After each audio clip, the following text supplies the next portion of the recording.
for our this third webinar. First two were on BLS, and now today we start going with the ACLS overview. Here we are grateful and thankful to Apna Merit people and the doctors who have organized all this. And I would like to introduce our worthy speaker. All of you know her very well, Professor Dr. Mariam Martin. She really needs no words for the introduction. She's a professor of medicine as well as the past president of APNCA. And our panelists today are the wonderful, young, energetic Dr. Sahar, Dr. Nazni, and Dr. Sadia Ashraf as well. I myself is moderating all of you. Those who are in Peshawar, they are interested, and if they want to get registered for these hands-on ACLS courses, they do come to our department and get registered with Mr. Hamid. Now, I don't want to take much of the time and hand it over to Professor Dr. Mariam Martin. Thank you, Dr. Amber, for your kind introduction, and I must thank my panelists for joining us. I know all of you taking your time off from your work and trying to join us and help us as much as you can. I'm thankful to Mr. Walid for putting it together and making sure we have the attendees do their job right. At the same time, I must thank Apna Merit as well as APCNA for helping us put it together. Anyway, as most of you know, ACLS has 7 requirements. Number 1 is the BLS, which we have done in ad nauseam in the last 2 weeks. We require advanced cardiac life support. We need to discuss that. We need to talk about the principle of early defibrillation, which has been touched upon in the BLS course as well. However, they emphasize a lot on system of care and ACLS cases. We will be discussing some multiple choice questions, and I put in a set of 50 questions that has been forwarded to you. Most of these questions will be answered during these 2 sessions, and these are meant to help you with the Viva. And finally, you'll be doing the mega code at your institution. Note that these lectures are only meant to help you overcome your fears about ACLS. ACLS is important, and ACLS needs a little bit more practice and a little bit more knowledge than BLS. And I know all of you are going to do well in your ACLS competency testing at your own institution. BLS, as we all know, it requires you to initiate the chain of survival. And when we talk about BLS, we're talking about the BLS for the adults as well as for the children. We talk about the 1 rescuer adult BLS, 2 rescuer adult BLS. We talk about adult mouth to mask ventilation and adult back to mask ventilation in 2 rescuer CPR. Same thing about BLS for children. Remember, when we are talking about the adult bag mask ventilation, you're always taking into account 2 rescuer CPR, because it's not easy for one person to go ahead and change from bag valve mask ventilation and to continue with the chest compression at the same time. So whenever they give you the bag valve mask ventilation to be done, make sure there's another person with you in your ACLS workshops. Advanced cardiac life support requires you to have 5 things. Number 1, know a little bit about the normal heart anatomy and physiology. More often than not, they are only asking about what the rhythm is and how systole and diastole happens and how compression as well as recoil helps you with the ventricular filling. We'll discuss that briefly. And there's discussion about the ACLS survey. By ACLS survey, we mean airway, breathing, compression, and differential diagnosis. Remember, for BLS, D stood for defibrillation. Here it's looking into differential diagnosis. Advanced cardiac life support also requires you to know about airway management, know about the basic airway adjunct, which are shown to you at your table when you go for your hands-on practice. You need to show how the basic airway opening techniques are done, and know a little bit about the advanced airway adjuncts. These will also be shown at the table while you're going through different sessions during your hands-on practice. Routes of access for ACLS are only 2, intravenous or intraosseous. Beforehand, you could do it through the tracheal way, but it's no longer advised. Only intravenous as well as intraosseous routes are being advised by ACLS now. And we'll talk briefly about the pharmacotherapy and that is required for advanced cardiac life support. Talking about anatomy and physiology, I thought I'll put it more of in a question form. Most of you do know the answer, but you could put it in the chat box, your answers. What does the electrical impulse for normal cardiac activity originate from? Is it unknown? Is it SA node, AV node, or Purkinje fiber? And as most of you know, it is the SA node that generates the electrical impulse in normal cardiac activity. The impulse then travels down to the rest of the conduction system and facilitates contraction of the atria as well as the ventricle. Normal cardiac electric impulse travels in a consistent pattern, producing the normal sinus rhythm. Remember, the QRS represents a ventricular contraction. The T wave represents the repolarization of the ventricle. And it's very important to know the repolarization of the ventricle. That's what we emphasize on, because ventricular filling happens in diastole. And this is where the chest recoil is important. Whenever you do compression, you allow the chest recoil, and that's what allows the ventricles to fill in. Chest compression helps the ventricle to contract in systole. That is when the blood is ejected out of the ventricle to vital organs like brain. And this is what you need to know for the ACLS. For principles of early defibrillation, you need to know criteria how to apply AED, basic AED operation, and know two of the basic components of AED, the electrode pads and the control panel. Shown here is an example about the basic AED operation. You connect it. Once you connect it, put the power on, it will start talking to you and walk you through as to what is needed. Make sure that the person that you're going to apply the patches to, the chest is bare and it's dry. Then you put in the two patches as shown over here, one over the right shoulder and the other in the lower part of the left chest. And you let the AED go ahead and analyze the rhythm for you. When it analyzes the rhythm and it says shock advice, make sure you're clear and everybody around the patient is clear and that there is no oxygen flowing to the patient. That's very important. Sometimes people don't look at the person at the head end who's doing the ventilation, and sometimes, it can be a problem where the current can cross over that area. Once the current is given, you start with the compression. In systems of care, there are 5 items that you're expected to know. Number 1, the cardiopulmonary resuscitation and initiation of the chain of survival, which you've talked about in the last 2 conferences. Post-cardiac arrest care is important. The second part, which includes the therapeutic hypothermia, the duration that you need to give it for about 24 hours, and we'll discuss this in the next session next week. Optimization of hemodynamics and ventilation, that's also is for the next week. Went to refer patient for PCI and neurological care after they have had the cardiac arrest. That's equally important in the post-cardiac arrest care in systems of care for ACLS. In acute coronary syndrome, you're expected to know the goals of the ACS treatment. What are you going to do with the treatment? Is it somebody that's going to survive? You're really going to take him to the cath lab? Yes, no, why not? If you're going to give them thrombolytic, yes, no, why not? Based on the duration of CPR that you conducted. In acute stroke, you need to know the goals of acute ischemic stroke care. How far you're going to do, what exactly you need to do, and we'll discuss that today in one case presentation. We will talk briefly about the resuscitation team with emphasis on education, implementation, and how to work as a team. That is important for part of the ACLS. Usually these questions are asked towards the end in your ACLS classes, so don't be surprised if some of these questions come up towards the end. And I've included them into your multiple choice questions as well. There are 8 cases for ACLS that are required for most individuals to perform when they come for a practical demonstration. The instructors will take you to respiratory arrest. They'll talk about ventricular fibrillation and pulseless ventricular tachycardia. They'll show you the rhythm. You're expected to recognize it and say what needs to be done next. Pulseless electrical activity and asystole is very, very important.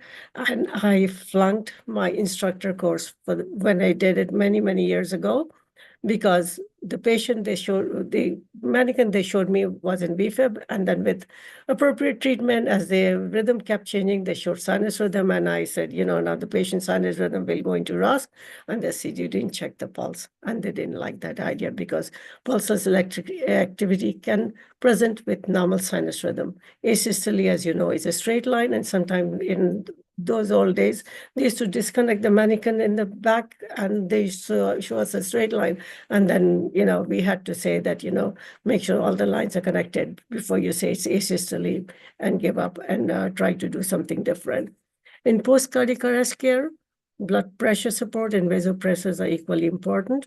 Hypothermia is important, as well as the airway management after the patient has recovered.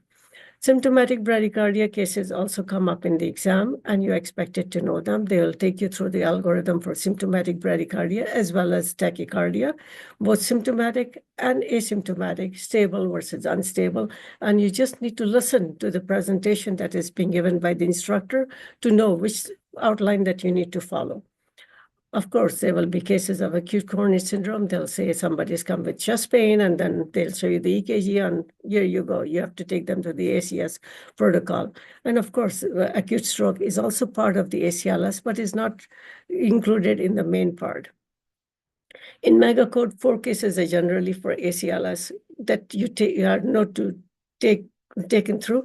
You need to know the ACLS steps that are used in cardiac arrest algorithm. They will walk you through the algorithm, and you're expected to know which one follows one after the other. Other ACLS steps for immediate post-cardiac arrest algorithm will be also taken in part of the megacode.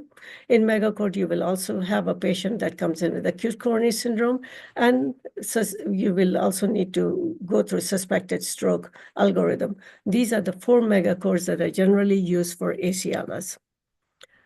As I mentioned, BLS is an integral part of the ACLS. It's fundamental life-saving skill like CPR and AED use, and you need to know it cold. In America, unless you have had the BLS card, you're not allowed to go for ACLS.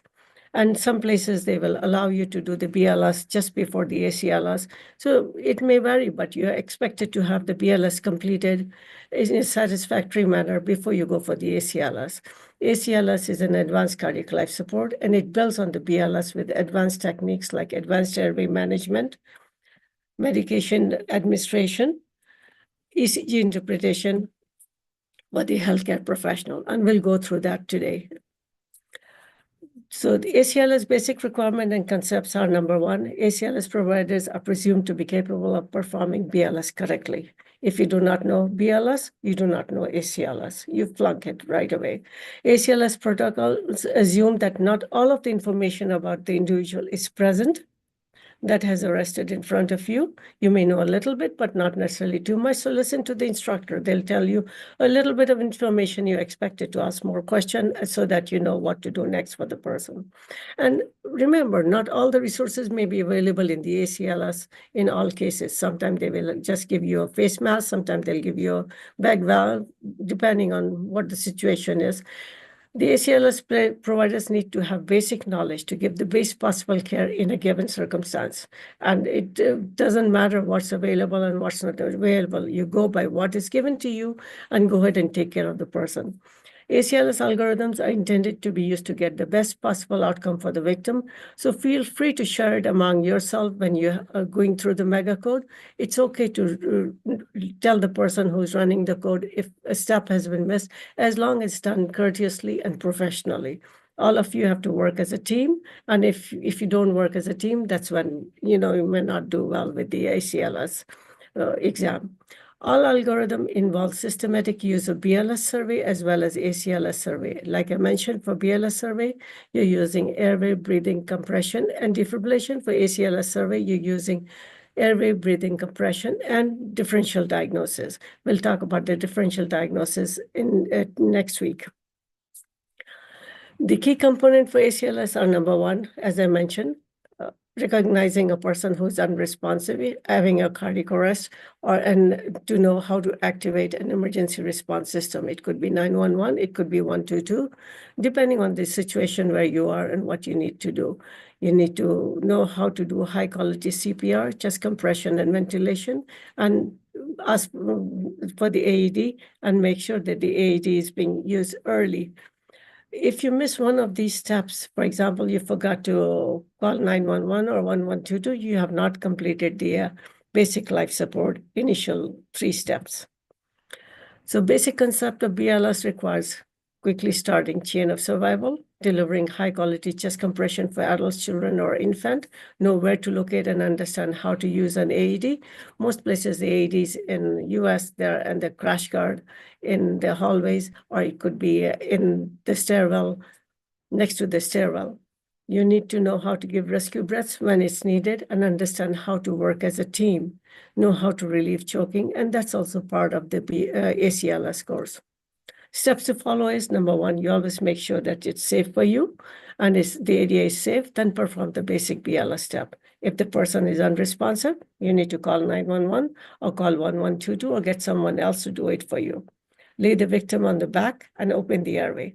You need to check for breathing and pulse in less than 10 seconds. Anything longer than 10 seconds is too long. When there's no pulse, you need to start your chest compression. Perform 30 chest compression, then perform 2 rescue breaths, and repeat it till such time an ambulance or an AED arrives for you. So chain of survival in the adult, you have to start with activation of the emergency response system, perform early CPR, defibrillation, activate, go ahead and do advanced life support, then do post-arrest care and recovery. In pediatrics, a point has been added that you need to learn to prevent the arrest as part of the chain of survival in pediatrics. Otherwise, it's the same story. So the question for BLS that I have put in, and it's there in your MCQs, what is true regarding BLS? Feel free to put the answer in your chat box. Is it recent changes that prohibit mouth-to-mouth ventilation, or it should be mastered prior to ACLS? And as most of you know, the answer is B. You need to master the BLS before you go to ACLS. The second review question is, what is critical in any emergency situation that may be outside? You look for scene safety, or you do look at the resuscitation status for the person. And as most of you know, you may not necessarily know the resuscitation status, so you look for scene to be safe for yourself before you go ahead and help the person. The third question is, after activating EMS and asking for an AED, what is the correct protocol for one rescue of BLS for unresponsive pulseless individual? Start rescue breathing and begin chest compression. This is where quite a few people make a mistake. They go with rescue breathing. No, it has to be the chest compression. Chest compression is the most important part. The question that was asked in the previous last week's BLS class, when to terminate BLS, and this is what I got from the American Heart Association website. When the arrest is not witnessed by an emergency medical personnel, or there's no return of spontaneous circulation before transport comes in, or there's no AID shock delivered. If all the 3 criteria are present, then you consider termination of resuscitation when you get tired. But if any of the criteria is missing, that means you did not witness it, or you had some return of spontaneous circulation, or you tried to use an AED and you got the AED in there, then you have to continue resuscitation and transport the person. For ACLS, as I mentioned, the ACLS survey requires airway breathing compression and differential diagnosis. The points that are required are shown over here. For airway, you need to maintain airway in an unconscious person. You need to consider advanced airway. You need to monitor the advanced airway if placed with quantitative waveform capnography in US. In Pakistan, you may want to do, if you don't have a capnography at your institution, you may need to listen to both the lungs or listen to the stomach and make sure it's placed in the right area, and that you have no issues not inflating one lung, but inflating both the lungs together. In breathing, it's very important that you give 100% oxygen by face mask whenever you need to give it, and you need to give effective ventilation with quantitative waveform capnography if it's once available. Otherwise, you need to make sure that the chest is rising as much as you would like to see. But remember, do not ventilate. When you overventilate, that's when you get the air in the stomach, and that can cause more problem in the long run. Patient may vomit, and at the same time, your compressions are not going to be effective. In circulation, it's very important to evaluate the rhythm and pulse. You need to know when to defibrillate and when to do cardioversion. If the person has a pulse and if it's a QRS complexes, you can be identified, you can do a cardioversion, otherwise it's defibrillation. You need to know how to obtain an IV or intraosseous access. We'll discuss that a little bit. Give rhythm-specific medication, that's important, and give IV fluid or intraosseous fluid as needed. Differential diagnosis is important. You need to identify and treat reversible causes. In cardiac rhythm, you need to make sure you know the cardiac rhythm. Patient's history are the keys to it to help you with the differential diagnosis, and need to know when should I shock the person and when should I give them the medication. And that line will be drawn when you're doing your ACLS cases, when you will be taken one way or the other. For airway management, it's very important to ensure that you have an open airway. You do a head tilt chin lift or jaw thrust. You don't do a head tilt chin lift in a person that may have spinal injury, but you do a jaw thrust in those individuals. You need to use an advanced airway device, or you can use a supraglottic airway or endotracheal intubation, depending on your levels. I understand there's some anesthesia residents also, and for them, endotracheal intubation would not be a problem. It would just be a breeze. You need to confirm the presence of the air replacement, either by capnography or you do it by listening to the patient's lungs. Ventilation support is important as much as the compression, because during pre-arrest and post-arrest period, oxygenation and ventilation with tidal volumes and respiratory rates need to be more closely approximated to normal as needed. Because you know that after the very first minute of cardiac arrest, tissue hypoxia will happen. When it happens and you give CPR, 25 to 30% of the normal cardiac output is being produced by no matter how good a CPR that you're providing to the patient. This low flow state will maintain a small but critical amount of blood flow to the heart and brain, but tissue hypoxia will happen. It will persist until there's restoration of effective spontaneous perfusion. So it's important to make sure you have appropriate ventilation. For airway management, you can use your bag mask ventilation. And this is what is preferred in US, and this is what is given during most of the ACLS courses. You're given that mask and you're supposed to know how to apply it and make sure you give the adequate amount of breath, depending on the size of the person, as well as the age of the person. You need to know the basic airway adjunct, which includes your oropharyngeal airways, which are shown over here.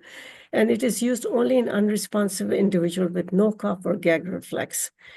The nasopharyngeal airway can be used. These are the nasopharyngeal airways in individual with intact cough, and the measurement goes from the earlobe onto the maxilla. And this is what you will be to the mandible, and that's what you will be looking at in your workshop. You can use the nasopharyngeal airway in somebody that is awake, as long as you use the large of the two nostrils, and they may have a gag reflex, but you can use it in those people. If you were to suction a person, make sure it does not exceed more than 10 seconds. That means passing down the suction catheter, doing your suction on your way back, and it should not take more than 10 seconds, otherwise you'll cause more hypoxia. Advanced airway adjuncts will be shown to you in your workshop. And as you see, you will be looking at the endotracheal tube. You'll look at the laryngeal mask airway. You'll look at the laryngeal tube and esophageal tracheal tube, depending on this institution where you're located. And they may show you one or the other, or they may show you all of them. Indications for airway adjunct, that is oropharyngeal airway placement or anything, you use it in a person that has a respiratory distress from any cause, either from an upper airway obstruction and has increased work of breathing, airway obstruction or obstructive episode that are noted by any medical, nursing, or allied healthcare professional, or they may have airway complication with episodes of mild stridor, causing a decrease in oxygen saturation. When oxygen saturation falls, they're getting blue on you, you know you need to give them the airway adjunct. If somebody has significant respiratory distress, for the evidence by hypercapnia and blood gas results, you need to know this guy needs more help than what you can provide. And it's very important to go ahead and give them an airway adjunct at that time. And an unconscious person who cannot protect their airway or clear the tongue will fall backward. You need to put in the device in order to make sure that the airway is open. Rhythm recognition is important. Interpretation of ECG rhythms that is required for the ACLS are only about 6 of them. You need to know ventricular fibrillation. You need to know pulseless ventricular tachycardia. You need to know asystole. You need to know pulseless electrical activity, as I mentioned, bradycardia and tachycardia. In tachycardia, you need to differentiate between stable versus unstable. Other rhythms are discussed, but not necessarily important as part of the ACLS course. Ventricular fibrillation is when there is no regular shape of QRS because all electrical activity is disorganized, coming from different parts of the ventricle, not from the SA node and coming down the AV node and through the Purkinje system. The rate is going to be rapid and disorganized, and it will prevent the heart from pumping properly. And since it's coming from the ventricle, there will be no P waves ventricular fibrillation. Therefore, don't try to measure your PR interval. And note that the ventricular complexes will vary in their amplitude as well as the size and their morphology. So don't be surprised when it looks rutty looking. If it is, it's ventricular fibrillation. The guy needs to be shocked. VT is, however, a more an organized rhythm. Our intervals are usually, but not always, regular. Atrial rate cannot be determined because the ventricular rate is so fast. Sometimes you can see a blip here and there to say this is where the atrium may be contracting and coming, but you don't need to look for it. Ventricular rate is usually between 150 to 250 with ventricular tachycardia, and the QRS is never preceded by P wave. Occasional P waves may be seen in the strip, like I mentioned, but it's not associated with the ventricular rhythm. QRS complexes are wide, and they're bizarre. And it's difficult to see the separation between the QRS complex and the T wave. And that's the classic sign of you having your patient having ventricular tachycardia. Torsades point is something different. It's also known as twisting around the point. It's irregular white complex tachycardia, and it's usually a person that in US, they usually show you somebody who's hypomagnesic, who's an alcoholic that's coming in. But it could be secondary to some drug, somebody that has prolonged QT, develops a torsade, and you may see this kind of a rhythm. In pulseless electrical activity and systole, there's a difference. A flat line is reserved only for asystole, but pulseless electrical activity means any other waveform except ventricular fibrillation, ventricular tachycardia, or supraventricular tachycardia. Means that you can recognize a rhythm that can be shocked and can be different. Remember, as I mentioned, pulseless electrical activity includes normal sinus rhythm. This part I will never forget, but it is one without a pulse. So the question that can come up for bradycardia would be something like this for your exam. You have a patient with symptomatic bradycardia with a heart rate of 32 beats per minute. Which of the following is acceptable treatment option? And the options that are usually given are atropine, epinephrine, dopamine, or all of them. And as most of you are trying to look, this is the EKG with somebody with bradycardia. And you can see the rate is pretty slow, 350, 175, 60, 54, 53. And this is about 30, 35.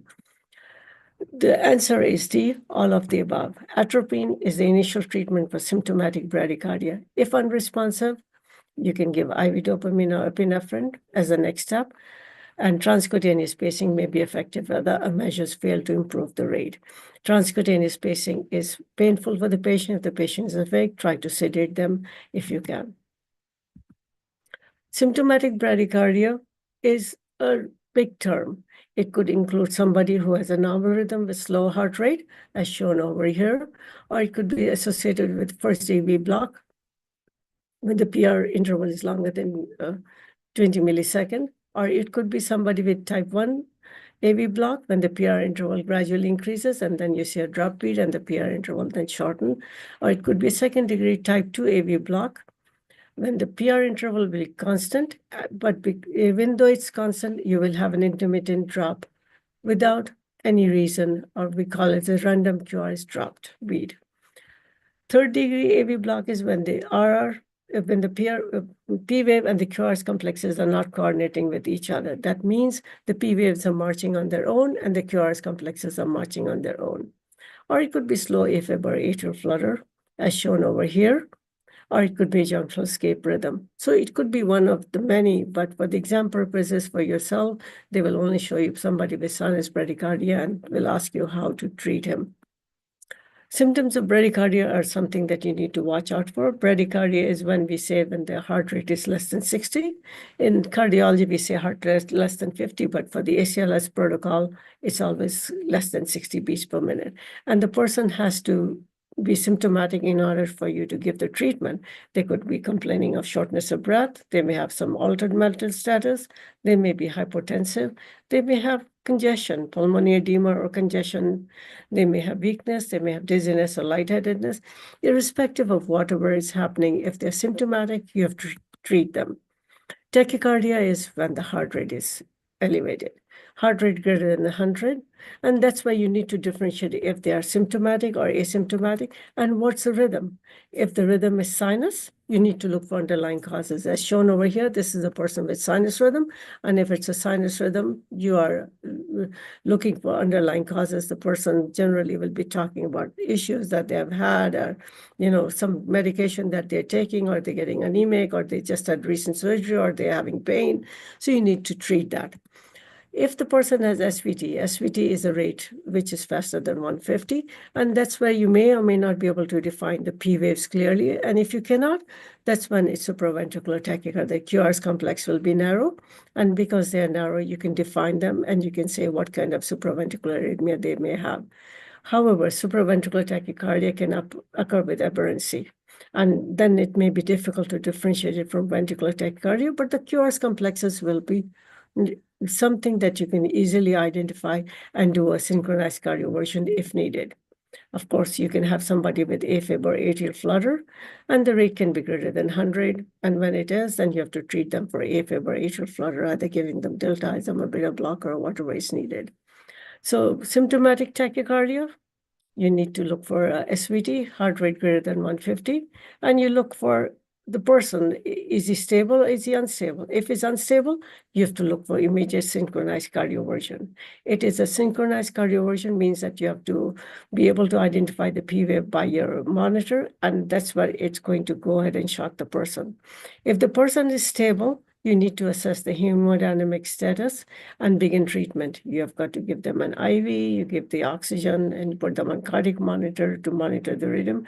And then you try and assess the QRS complexes. Is the person young? Is the person old? If the person is young and has regular narrow complex tachycardia, go ahead and feel the carotid, and then make sure that there's no bruit. Once you find a good carotid, no bruit on either side, go ahead and do your wiggle maneuver.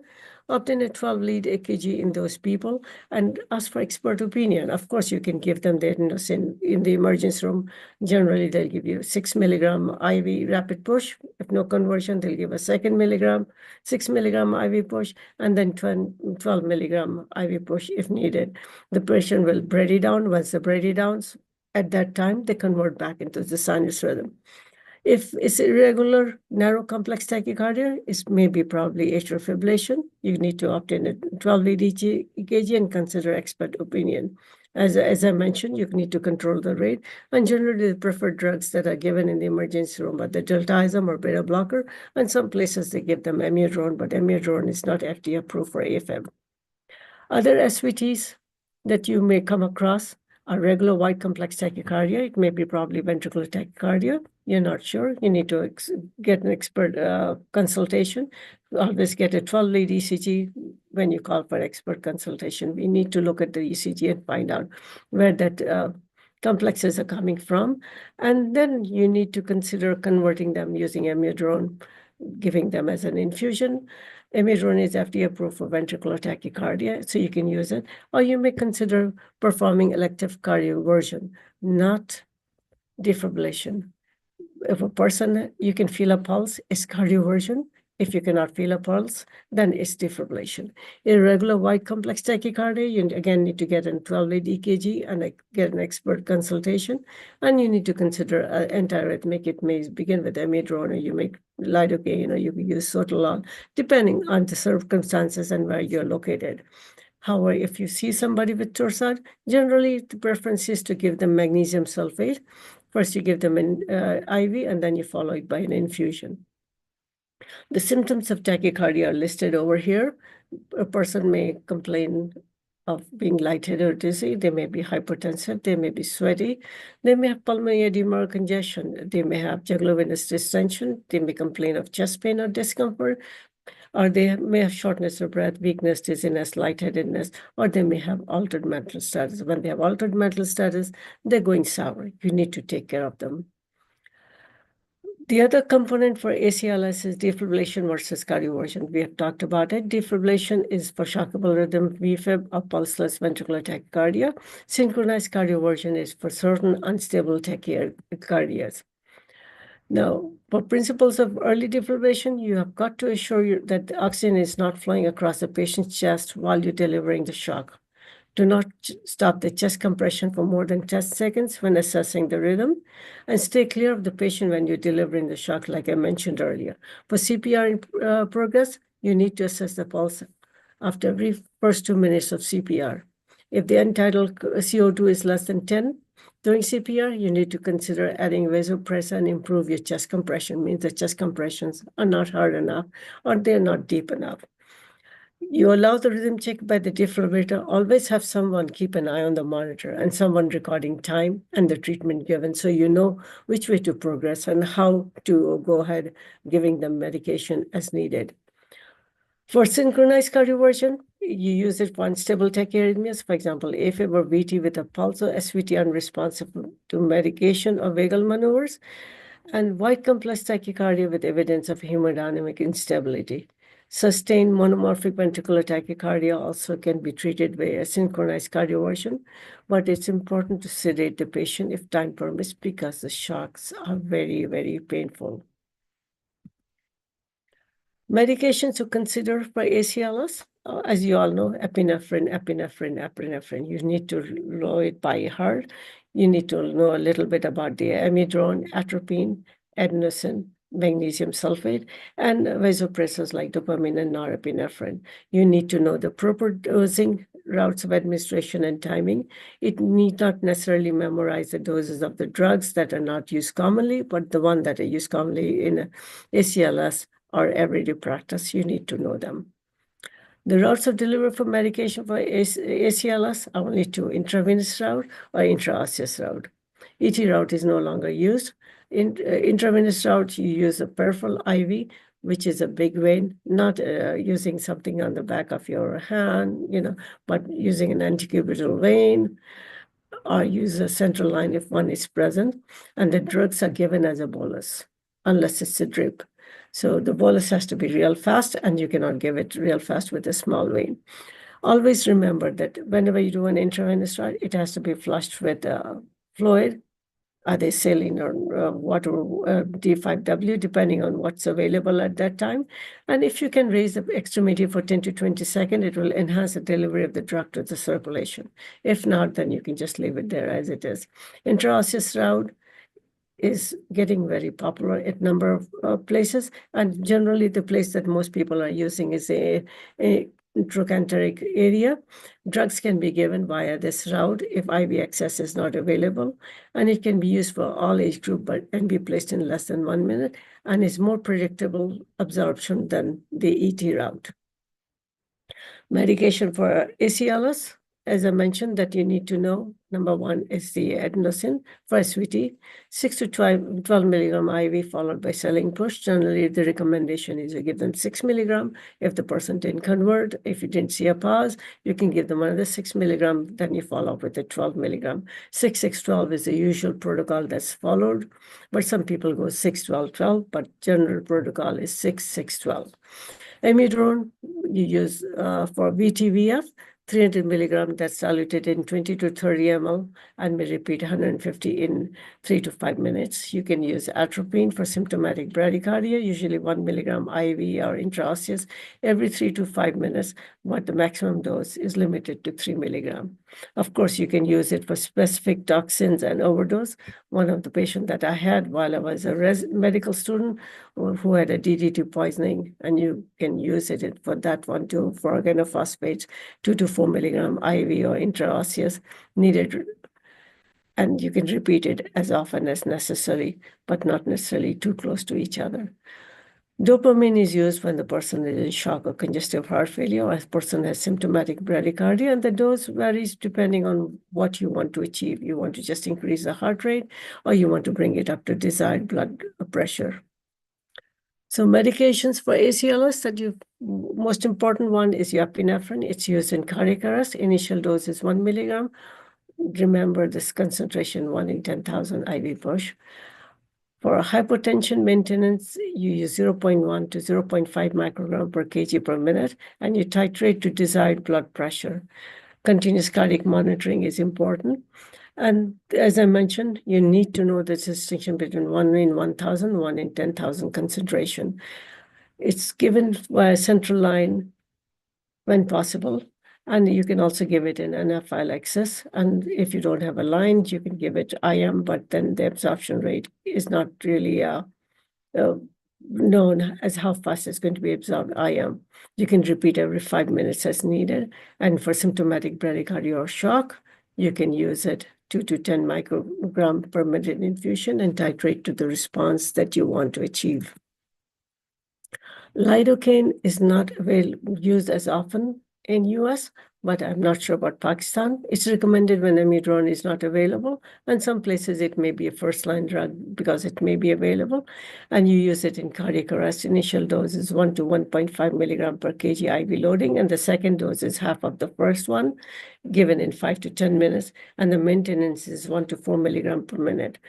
Generally, you monitor the heart rate, the blood pressure, and look for signs and symptoms of lidocaine toxicity. Some people may complain of nausea, some people may have ringing in the ears, may have mental confusion, some may have GI symptoms. So you need to look out for it. Cardiac and blood pressure monitoring is important. The important thing is not to give it as a rapid bolus. When you give it as a rapid bolus, it can cause hypotension and bradycardia, and it can be accumulated in patients with renal failure. Wide complex tachycardia with pulse, the lidocaine dosage is still the same. You use it in the same format. Magnesium sulfate is used in cardiac arrest and pulse torsade. You give 1 to 2 gram diluted in 10 ml of water given as an IV push. You do the cardiac and BP monitoring. Rapid bolus can cause hypotension and bradycardia, so you have to be careful. You need to know how fast you're going to push. You just to give it for over a period of 30 seconds to 2 minutes, depending on how the person is doing. And it can accumulate in patients with renal failures. But at that time, you can give it for 1 dose, but not necessarily give them the maintenance. And if for any reason patient develops hypermagnesemia, you can reverse it with calcium chloride. Torsade depoint with pulse again. If not in arrest, you can use the same dose, and you can do the maintenance 0.5 to 1 gram per hour. For ACLS, procainamide is used at some places, and I'm not sure if it's used in Pakistan anymore or is used, so you may need to check locally. It's used for wide QRS tachycardia, and it's preferred for ventricular tachycardia with pulse. If the person is stable, you can give it to them as a bolus. You can give it through as a push 20 to 50 milligram per minute IV until the rhythm improves or hypotension develops. A QRS starts widening. I don't wait for 50% of widening. Just when you start, it's widening a little bit, you can go ahead and stop because it takes a while for the drug to reach from when you're giving the injection to the heart. Or you can stop when the maximum dose is given. The maximum dose is 17 milligram per kg, and you can drip, you can give it 1 to 2 gram in 250 to 500 ml at 1 to 4 milligram per minute, and similar dosage as is in lidocaine. But procainamide, you need to check the level, and you don't just check the procaine level, but you also check the NAPA level. Other medication that are used some places is sotalol. I am not sure it's part of the ACLS protocol in Pakistan, but it's used for tachyarrhythmias and monomorphic VT. It's a third-line antiarrhythmic drug, and you give it IV over 5 minutes, 100 milligram. And the important part is not to use in patients that have prolonged QT. So for adenosine, you use it for narrow complex PSVT or SVT. You can use it wide QRS tachycardia, but it's important to avoid it in irregular wide QRS. The dosage is 6 milligram IV bolus, may repeat 6 milligram or 12 milligram in 1 to 2 minutes as necessary. The cases that I wanted to discuss today were two, but due to time, we will only discuss one and we'll move the acute MI to next week. For strokes in ACLS, its current role as of latest AHA guideline, it is considered a time-sensitive emergency like cardiac arrest and is addressed in ACLS under the umbrella of acute coronary syndrome and acute stroke care. However, stroke is no longer a central focus in core ACLS algorithm like cardiac arrest, bradycardia, or tachycardia. So it all depends on the institution where you are, where you're dealing with a lot of stroke patients coming in, patients with a lot of neural complaints, then it may be there in your core curriculum. Otherwise, they may just mention it towards the end. Instead, here it's usually covered as part of systems of care and recognition and early management section in our ACLS classes. So stroke is still a part of ACLS, but not part of the primary arrest or arrhythmia algorithm. It is treated more as a recognition and team-based emergency response topic, so you know how to deal with each other as a team, with emphasis on early identification and rapid transfer to a stroke center. As part of ACLS, you need to know how to recognize stroke symptoms quickly. One of the acronym that everybody uses is what we call as BFAST. You need to know the importance of rapid imaging, non-contrast CT. You don't need a contrast. All that you're looking for, any kind of a bleed that may be present, that would be a contraindication to thrombolytics. An important thing is to understand the last known time when the person was well and time windows for thrombolytics. So for BFAST, the letters are number 1B, you look for balance. If there has been sudden loss of balance or coordination, look for eyes, sudden vision changes. If the patient has complaints of blur, double vision, or loss of vision, you look at the face, if there's facial droop or asymmetry. Look at the arm weakness or numbness. If they're complaining of one, then that is included as part of the stroke. Speech, whether the person has a slurred speech, are they confused or they're unable to talk, then it's a big stroke.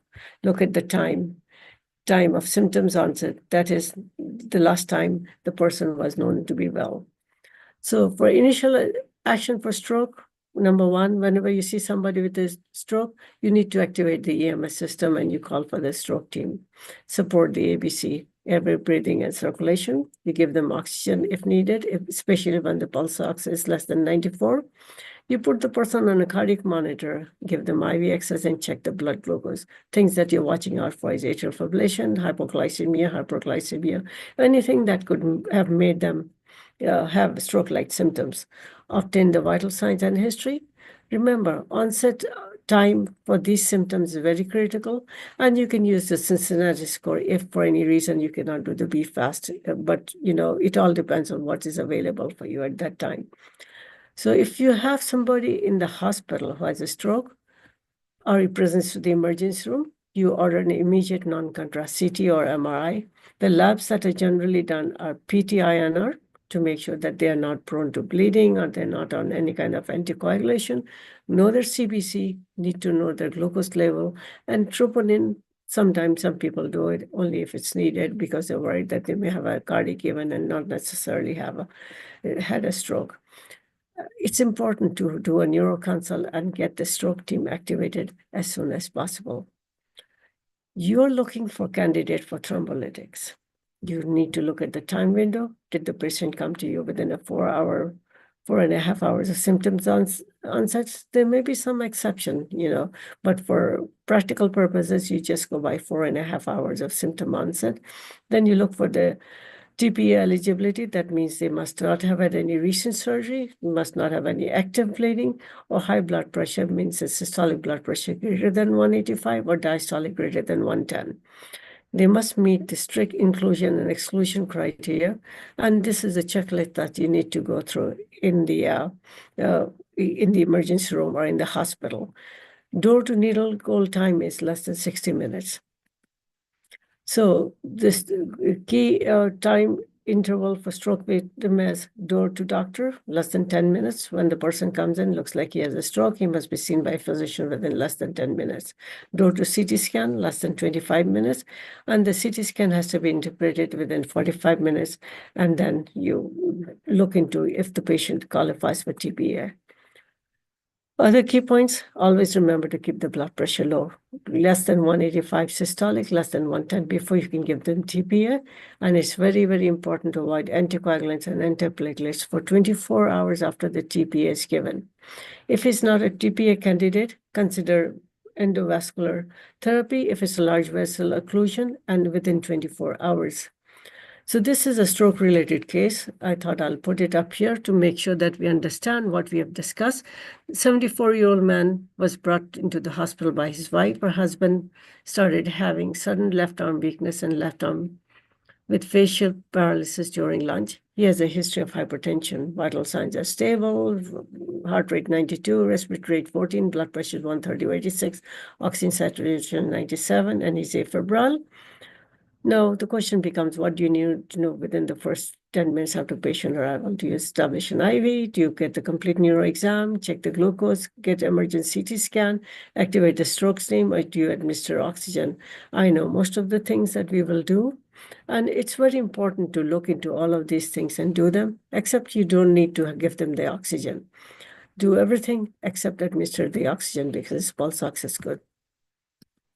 Now, what needs to be done within the 20 minutes after hospital arrival? You need to know, do you need to interpret the emergency CT scan or MRI of the brain, do a neuro assessment, admission to monitored bed, and administration of thrombolytic therapy.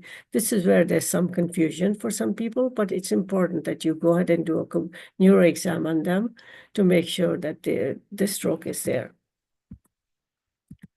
As part of the neuro assessment, to perform a physical and neurological examination question that does not need to be asked. You ask them every question that you can think of, like, do you take any medication? Are you allergic? When did the symptoms start?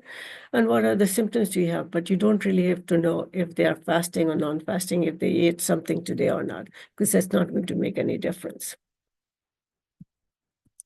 So within 45 minutes of direct interpretation of CT, it's showing acute ischemic infarction, but no signs of hemorrhage or mass lesion. Is he a candidate for thrombolytic therapy? That's where some people may have a little confusion. If I see a stroke already there, do I need to give them?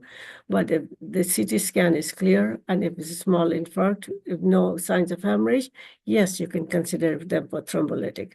Thrombolytic is given for acute ischemic stroke, but the CT scan must be a certain to make sure that there is no hemorrhage before initiation. Altiplase or TPA is the one that's preferred in US with a recommended dose of 0.9 milligram per kg with a maximum dose of 90 total. However, the use of thrombolytic is not without risk. It does increases the risk of intracranial hemorrhage. So you need to make sure the patient is informed about the risk, or his family is informed of the risk of intracranial hemorrhage. So what action needs to be taken if you need to do prior to giving them thrombolytic therapy? There are questions I usually ask. Do you obtain an MRI of the brain for confirmation or absence of hemorrhage? Do you check for family history of stroke? Do you repeat the neuro exam? Or do you order a 12-lead EKG? It's very, very important that somebody that comes in a stroke, you need to repeat the neuro exam again on them, because it may be something that's waxing and waning. You don't really need to give them thrombolytic then. The neuro exam is rapidly improving. Should you consider him for thrombolytic therapy? That's where the question comes, should I give it to him? Should I not? If it's improving, there's no point in giving it to him at that time. If no longer a candidate for thrombolytic therapy, what are the next steps? The steps that you need to worry are you going to support the airway, breathing, and circulation? Do you admit the patient to ICU? Or an emergent X-ray, give oxygen, or bring the stroke pathway? So you need to know, you don't need to do an X-ray. You don't need to give them the oxygen, but you need to support the airway, breathing, and circulation. You need to admit the patient to ICU and begin the stroke pathway, because right now they may be having a TIA, or they may have what we call as REN, he may have one of the two things, and he may have a complete stroke tomorrow. When he has the stroke, you can go and consider for thrombolytics. So the key component in dynamic and communication that you need to know about as part of your ACLS is closed loop communication. Make sure you assign roles to people that are part of the team. Doesn't matter if it's for cardiac, if it's for rhythm, if it's for a stroke. And there should be a leadership, and there should be coordination among everybody during the resuscitation. There should be one person that should be giving the order, and the order that is given should be given to a person addressed by name or some kind of recognition, so that you know who you're addressing, and that person should repeat back to you saying what they understood that you're asking for. This is what we call as a closed loop communication, and that's coordination also during the resuscitation. It's very important whether you do a cardiac rhythm or you do post-stroke, you must do debriefing for people that are involved in the care of the person, because you need to learn from each other. Debriefing is very important for lay rescuers. They need to know what they did right. They need to be reassured that whatever they did was appropriate for the patient. And if they did something wrong, to gently mention how it could be done to improve better, but never ever discourage them from helping the person. The EMS providers also needs to be included, whoever has provided the care, and hospital-based healthcare workers needs to be supported, because you need to support the mental health and well-being, because they see a lot of people that run into problem, and there is sometimes, they go home with worrying about what they did right and what they did wrong. So giving them a little assurance, telling them what they did was right, will really help them. As far as conflict of interest for this presentation is concerned, none of us any conflict of interest. All of these are for all of us, Dr. Amber Ashraf, Dr. Sadia Ashraf, Dr. Sahar Mahani, Dr. Nazanin, APCNE, APNA, and the hospital in Pakistan. All of us are only looking for increasing bystander CPR response rate in Pakistan. We want to improve CPR performance, and we want to increase the public awareness and public and medical professional education and training. So I want to thank you all for participating and listening to me today. Next week, we will go ahead and do the ACLS cases, but please do your MCQs given to you before you go for your ACLS classes today, because that will help you go through the Viva much faster and easier. These are meant to help you and help you with your Vivas and quizzes. I thank you for your attention. Thank you, ma'am. We always enjoy listening your these talks. It's so nice, crisp, precise, and the take-home messages are very clear. It's a blessing for all the PGs, house officers, faculty who are with us, and they are going through these main major concepts, because these are the life-saving concepts. And each one of us must at least understand and know a patient when we receive with a chest pain, shortness of breath, and important thing which you have added in this, and that is a stroke management. At least in the emergency department, each one of us, whosoever is performing a duty, they should understand and identify these acute emergencies, because if we follow the pathway quickly within a time limits, we can save the human life, the myocardium, and the brain. So I have gone through the questions, but important thing, ma'am, Dr. Sadia has just joined an important meeting, and that's why there are two questions, and I'm going to answer that for the sake of the PGs. The first important thing which we come across and see in every day in the hospitals, if a patient have a straight line or pulseless electrical activity, no need to give the shock to these patients, please. The only two shockable rhythms are ventricular fibrillation and pulseless VT.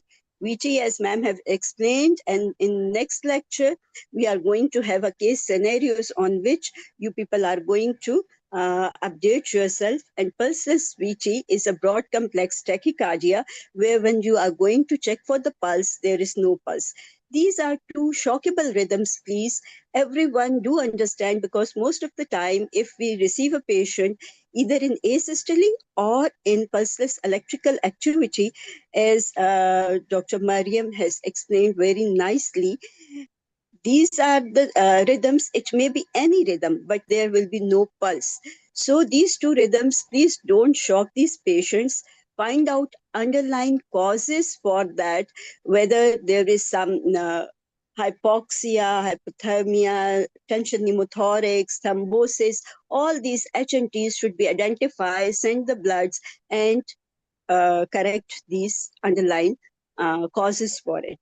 That is the one thing which we have observed. And second important thing, when you people are doing chest compressions, please do understand the patient should be on a hard surface. If there is a 3 or 4 inches mattress and you are doing a chest compression, definitely the results will not be fruitful. So the basic life support is a key forward to the advanced cardiac life support, and then further to management, and refer that patients accordingly wherever it is indicated. Ma'am, we are not going to take much of the time as we have to start the ACLS course. If there are other questions, we can answer, but I couldn't get any other questions from that. I have. Hi, this is Okay. Nazanin. Ah, There were a Nazanin, couple of, please, yes, yeah, please, a Nazanin, couple go of ahead. Thank you. questions. Thank you so much. Thank you. My pleasure. Couple of questions. I just wanted to make sure it's addressed. First of all, they're asking about adrenaline a lot. I tried to answer a couple of times that ACLS is. So that is one thing. The other one, they're asking about the MCQs, which it was emailed to them or not. And then the third question I got, which I don't think I was able to answer all of it, was the difference between sinus tachycardia and SVT. So I think there's some, definitely we need next session to go deeper. Dr. Moten, I don't know if you want to Yeah, elaborate. I think we can definitely answer it next week as well. But talking about the first one was you talking about the SVT versus talking about sinus tachycardia. If you don't see a P wave, the rate is greater than 150. Generally, when the rate is greater than 120, we start thinking about SVT, as you know, in everyday practical purposes. But for the exam purposes and for ACLS is 150. When the rate is 150, you cannot really define the P waves. If you can't define the P waves, you call it supraventricular tachycardia. It could be sinus tach, it could be PSVT, it could be AFib, it could be atrial flutter, it could be anything, but it's a vague term. As far as the other question was, they were asking about adrenaline. A lot of questions that how can you make dilution of adrenaline in hospital? I don't know if they mean the epinephrine.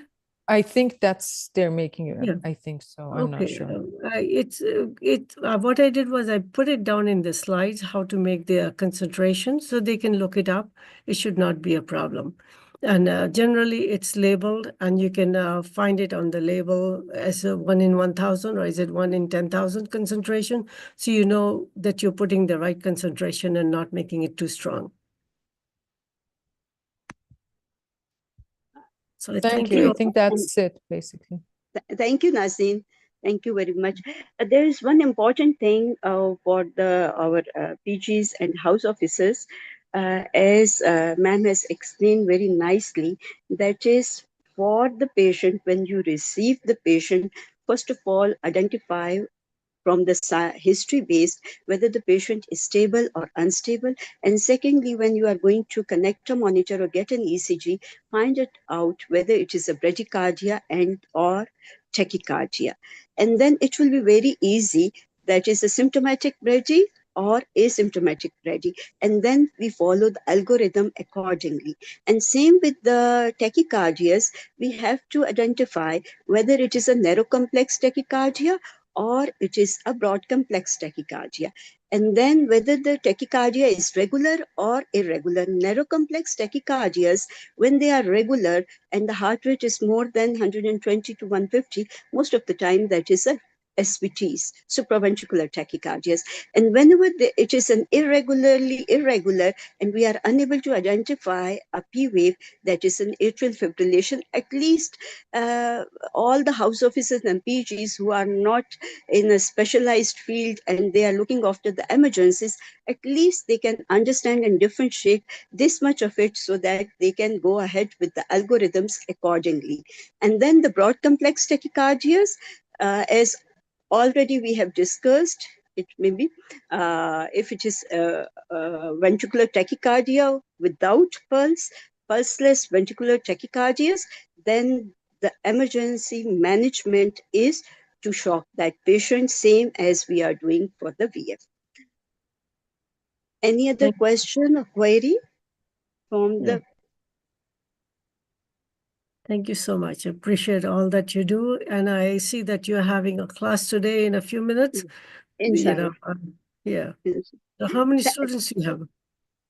Actually, we are going to have a hands-on session. We are 3 facilitators. In each batch, we have 7 to 8 participants. That's it, because we are going to run a mega code to each one of them, and it's very tedious. We start with the basic life support airway so that we assess whether they are self-sufficient and safe for that, and then we go ahead to the next protocol, and that is we start with the bradycardia, then tachycardia, cardiac arrest, team dynamics, mega code, and then post, that is the ROS activity, and then full mega code will be run. So it's a tedious, hectic exercise. We try each one of them at least identify the rhythms, the algorithmic pathways, and then they'll be able to use the defibrillator, how to defib and how to give a cardioversion after sedation. So just to make them a safe doctor whenever they are going ahead, and then refer the patient